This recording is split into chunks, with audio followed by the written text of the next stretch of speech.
प्रिय श्रोतागण नमस्कार। आज मैं आपको एक बहुत रंग बिरंगी परे हटके लकीर से परे हटके मैं आपको एक कविता पाठ करके आपको सुनाऊंगा, जिसमें सारे मिला के 3 मिनट लगेंगे।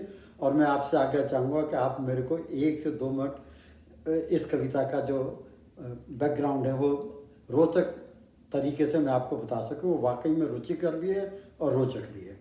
और जिस बुक, ये मेरा कविता संग्रह, ये इस बुक का नाम भी क्योंकि मैंने आपसे जैसे कहा कि मैं आपको बहुत ही रंग बिरंगी कविता सुनाऊंगा और सारी कविताएं इसमें रंग बिरंगी हैं, और मैंने इसका नाम भी इसी वजह से लिखा है, रंग बिरंगी कविताएं। और साइड में मैं आपको बता दूं कि आप ये जिसमें जो महानुभाव देख रहे हैं, ये हरियाणा के प्रथम राज्य कवि रहे हैं और इनका नाम है श्री उदय भानुहंस जी। ये पाकिस्तान से आए थे बंटवारे के बाद में और हिसार में आके सेटल हो गए थे, कविताएं लिखी। और ये आज भी भारतवर्ष में ये रुबाइयों के शिरोमणि माने जाते हैं। और मैंने इस बुक का नाम रखा रंग बिरंगी कविता, और मैंने ये कविता संग्रह इन्हीं माननीय कवि स्वर्गीय श्री उदय भानुहंस जी को समर्पित की है। अब मैं बुक पर आता हूँ। मेरी इस बुक में तकरीबन 56 कविताएं हैं, और जो हम ये कविता पढ़ेंगे, मैं अपनी कविता जो पढ़ूंगा, ये पेज कविता नंबर 36 है। कविता नंबर 36 है और कविता का शीर्षक है तेरा वीज़ा लग जावे। फिर मैं आपसे 1 मिनट चाहूँगा। देखिए, समाज वक्त के अनुसार बदलता रहता है। जैसे वक्त बदलता है वैसे हमारे रीति रिवाज भी बदलते रहते हैं। पहले बड़े बूढ़े बच्चे को जब आशीर्वाद देते थे, और अभी भी भारतवर्ष के ज़्यादातर क्षेत्र में जब आशीर्वाद देते हैं तो इसी तरह से बोलते हैं, आयुष्मान भवे, यशस्वी भवे, ओजस्वी भवे, आरोग्य भवे, बलवान भवे, बलशाली भवे, धनवान भवे। लेकिन आपको हैरानी होगी कि पंजाब में एक रीत चली हुई है। रीत क्या है कि जब मैं पढ़ता था उस समय जलंधर में के पास के गाँव में एक रीत थी कि कोई ऐसी फैमिली नहीं थी जिनसे के बाहर लोग ना गए हों, और उन दोनों में 2 ही जगह जाते थे। एक तो जाते थे गल्फ कंट्रीज़ में और दूसरे जाते थे इंग्लैंड।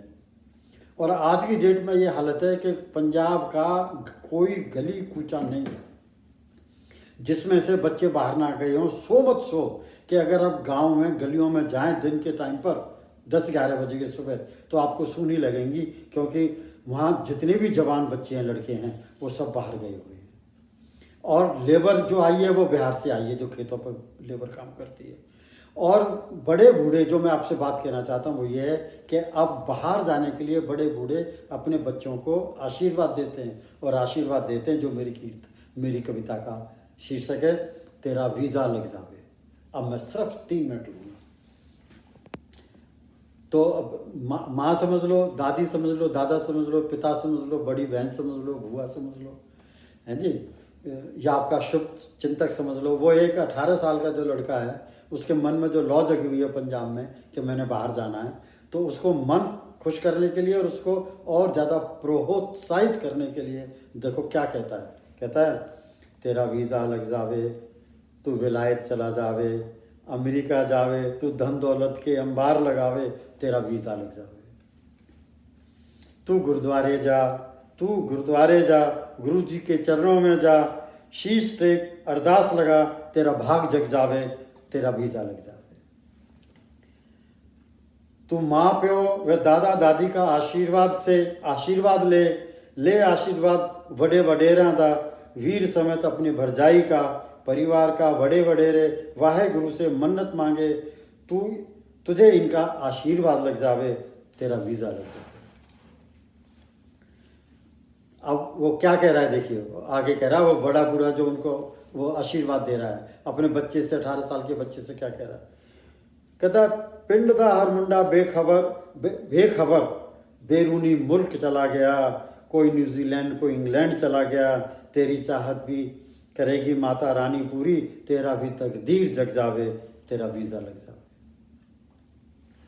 अब देखो घर की हालत बता रहा है कि वो आउट ऑफ फैशन नहीं जा रहा है बाहर, वो मजबूरी है उसकी, इसलिए जा रहा है। तो क्या मजबूरी है? कहता है तेरा प्यो गरीब है, माता दे कोल नहीं हीरे जवाहरात व गहने, तेरे सुपने हैं 1000 बहुत बड़े बहुत ज़्यादा अपार, तुझे शंकर दा आशीर्वाद मिल जावे, शिवालय में कर जा भजन, तेरा वीज़ा लग जावे।